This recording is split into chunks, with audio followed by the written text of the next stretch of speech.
Studies show visitors at a church will make their decision about the church well before the sermon is ever started. This means your first impressions and hospitality team will make or break the experience for people at your church. And if you don't have enough people on the team to welcome and greet those that come, then you're automatically shooting yourself in the foot. So in this episode, we're going to look at 8 steps you can take to recruit more hospitality and first impressions volunteers. Stay tuned.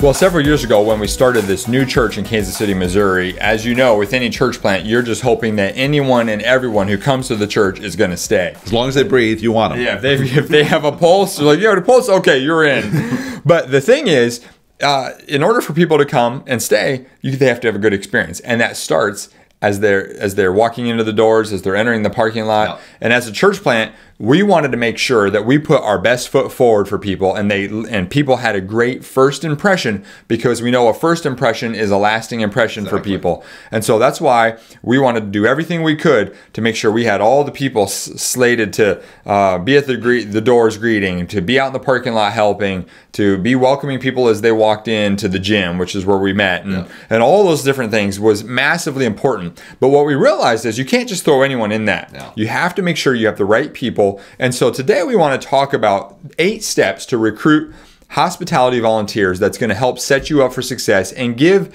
the people that come and visit your church and the people that attend your church a great experience week in and week out. So with that being said, let's go ahead and kick it off and start talking about the 8 steps. Yeah, I want to talk to you about the first 2 steps. The first step you might know, we're simply going to say, is you need to pray for the right people.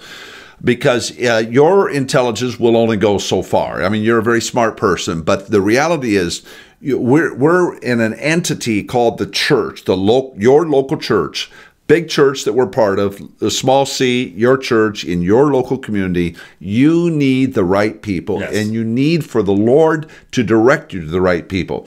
You can't just fly past this one. You better spend time in prayer.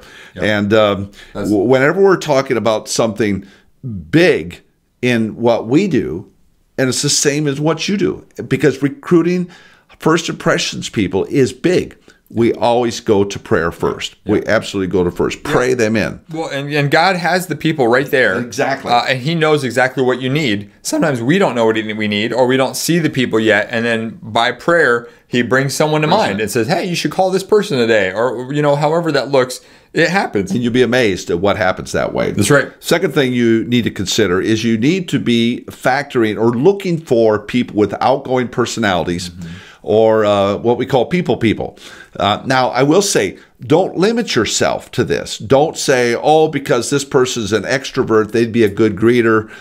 This person's an introvert, they'd be a lousy greeter. You can't say that, but I would start with your outgoing personalities. And by the way, you want them to be genuine. Yeah. You can have an outgoing personality person and they feel as phony as all get out. And you don't want that. Outgoing personality, yes, you can have introverts. Start with the outgoing personalities. So that's number 2. Number 3, Jonathan. All right. So as you're talking to people about trying to join the hospitality team, it's important to tell stories of life change, because you want to help people understand how the hospitality, or some call it first impressions team, how those teams of people have an impact on the overall mission. The reality is they do. And all the studies show that when people come into the doors, especially visitors, they're making the decisions about the church before they enter the sanctuary, before they hear the sermon. They're making a decision. And so that means the hospitality, they're the front lines.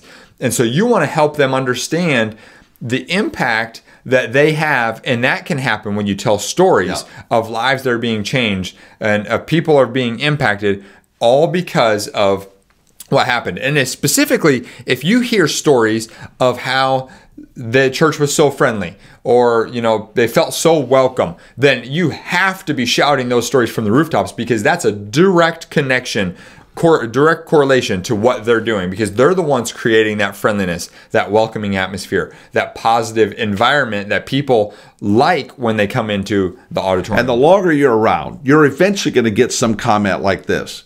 Well, I don't know who that guy was out in the parking lot, but he was so happy. I just thought, man, this is the place for me. Well, it was Bubba. It was Bubba out in the parking lot. But you better capture that story and spread it out. Oh, that cute older couple at the front door. I just love that, And sorry, Pastor, to tell you, but just to verify what Jonathan said, long before your sermon starts, they've made their decision. So this is why you need those great people. And when you're highlighting those stories like that, you're not only are you hopefully celebrating Bubba or the couple that you mentioned, but you're also showing your hospitality team that what those people were doing is great, and we want more of that. And so that's part of your recruitment process. You got to make sure that you're helping people understand why it is they're doing what they're doing. And they'll say, I want to be part of that. I want to be part of these people who are doing life change. So they're raising their hand saying, yes, I'm in, I'm on, before you even make the ask. Jonathan, sign me up, will you? Just sign me up right here. Exactly. All right, the fourth thing is you want to define the time frame. Now, you've probably had it happen. I know that both of us have had it happen,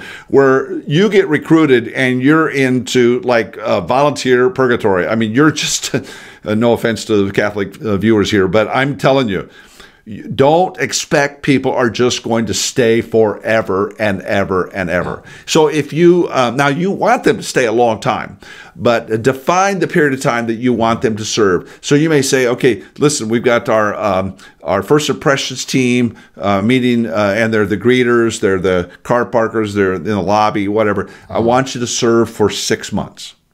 I want you to serve for 12 months. So when you're signing on, you're making a commitment of this nature. Now, I tell you, you will want them to sign on for a longer period of time than lots of people. As time goes on, and now we're into the 2020s, people are having shorter and shorter time commitments. Right. So you can whine about that as a pastor, church leader, as a recruiter, or you can just face the facts and recruit more and more and more, potentially for shorter time frames. But the point is, define it. You don't need your volunteers wondering, well, how long am I supposed to keep doing this? If they signed on January to December, then they know. January to December. If you make that definition clear, and you'll be good to go. Yeah. Now, of course, when you do that too, then you have to have some kind of mechanism, I'm assuming, to follow up, because of course, time's going to run out, and that's not fair to the person if you just keep trying to schedule them after December's over, and they're like, well, I thought I was just going through December. So you want to make sure, if you're going to define that time, that you literally define it, and then you have some sort of follow up, and that's probably a whole nother episode we could do, but. So give us a flyover these 4 points, Jonathan. Okay, just to refresh, we talked about 4 out of the 8 steps. The first step is to pray for the right people. Second, look for outgoing personalities. Third, tell stories of life change. And then fourth, define the time frame. Now, in the next episode, we're going to cover the next 4 steps that you want to take. That's going to really help you get the right people in your volunteer hospitality first impressions team and help you be more welcoming, more friendly, as a church, so that as visitors are coming, they're getting that great top-notch experience, that over-the-top hospitality 5-star experience. Exactly. Along with this, one of the things we want to encourage you to do as a leader, as a pastor, is to take a look at the 5-day leadership challenge that we've created specifically for you to help you get better. Because when you get better, your ability to recruit better. Recruit, in this case, hospitality, first impressions people. The 5-day leadership challenge, you go to leaders.church/challenge. That's leaders.church/challenge.